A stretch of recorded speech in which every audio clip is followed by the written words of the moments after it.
Good evening. Leading the news this Friday, Nicaragua and her Central American neighbors agreed on a peace plan. House Speaker Jim Wright said he expected the U.S. to cooperate.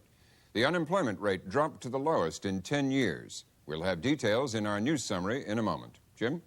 After the news summary, we have an analysis of the continued good news about unemployment, a debate about help for workers at closed plants, a look at the AIDS problem among minorities, and we close with a Roger Rosenblatt essay about the scandals of summer. Funding for the MacNeil Lehrer NewsHour is provided by AT&T, combining everything people like about telephones with everything they expect from computers to make everything about information easy. AT&T. Funding also is provided by this station and other public television stations and the Corporation for Public Broadcasting.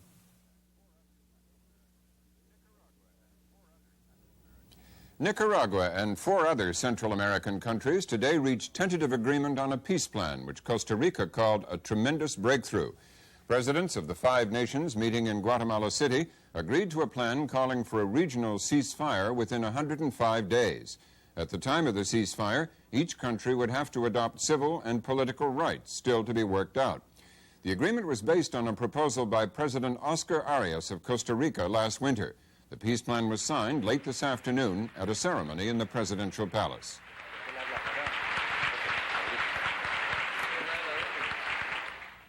In Washington, House Speaker Jim Wright, author of a plan President Reagan endorsed on Wednesday, said he believed the United States would be supportive.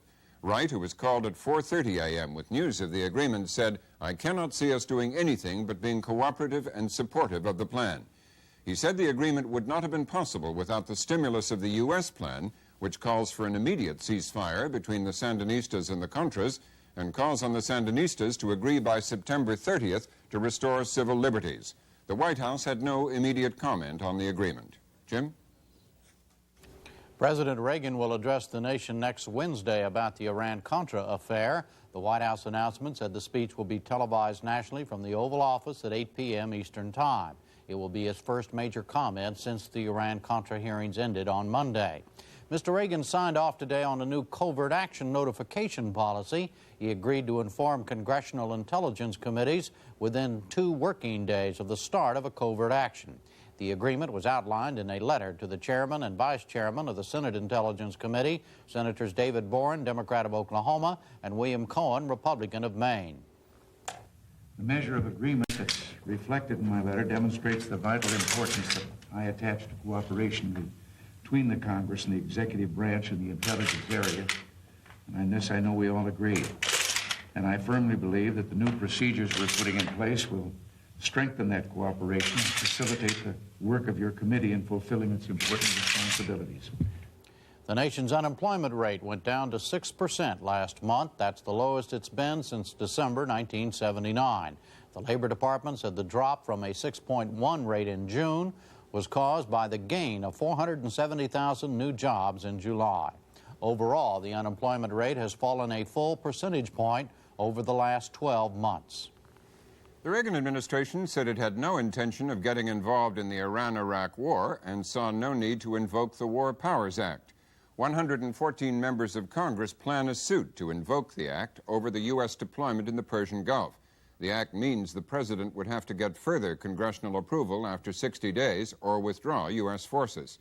At a hearing of the Senate Appropriations Committee, Secretary of State George Shultz was asked about the rising tensions there and Iranian threats after the massacre at Mecca.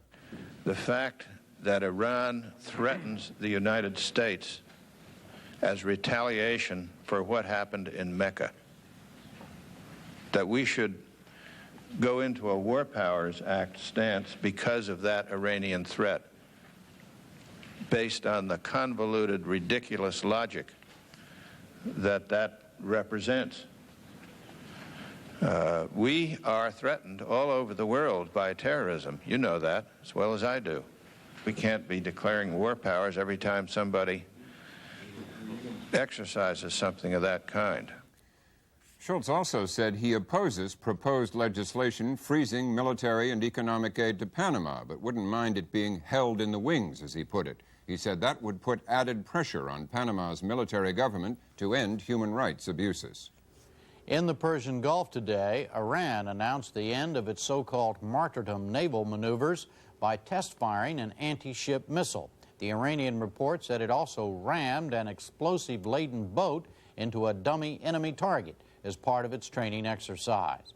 3 Kuwaiti ships with U.S. flags were reported ready to enter the Gulf, the Associated Press said.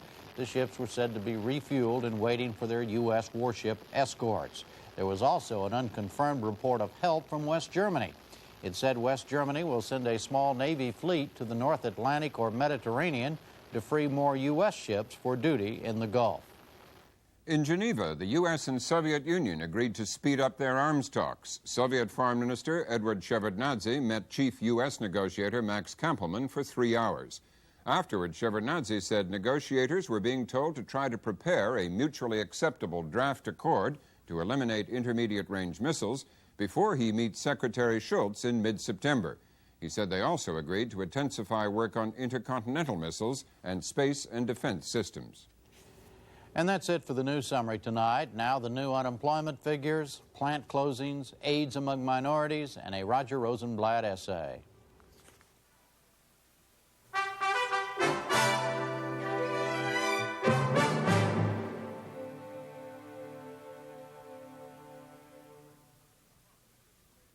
First tonight, we look at the causes of today's news story, the nation's jobless rate dropping to its lowest level in a decade.